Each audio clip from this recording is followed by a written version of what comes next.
Okay, right. So I want to show you how to, you probably recognize the new Bell facility on LinkedIn, or you may not have, but it's really helpful if there's a particular target account person that you really want to engage with on LinkedIn as a way to bring yourself into their consciousness, because perhaps you'd like to sell to them or understand what they're doing on LinkedIn. So sell to them or learn from them. So, okay, here we go. So I'm going to share my screen just now.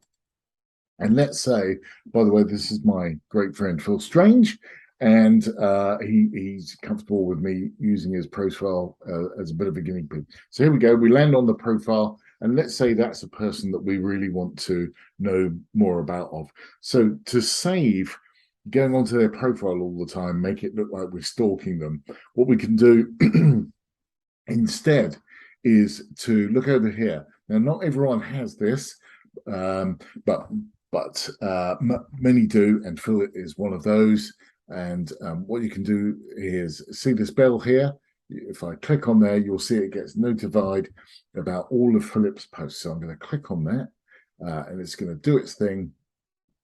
And now we're going to be notified about all posts from Philip. What that'll do is um, in my LinkedIn stream, I'll be notified up here around notifications. So if I go on there, it won't come up with anything at the minute, but all my notifications will be up here now. So that's the idea behind it. So I hope you found that useful. Hit subscribe to get loads more LinkedIn sales hints and tips. And thanks for watching, and also recommend my channel to others if you would. Thanks ever so much. Bye.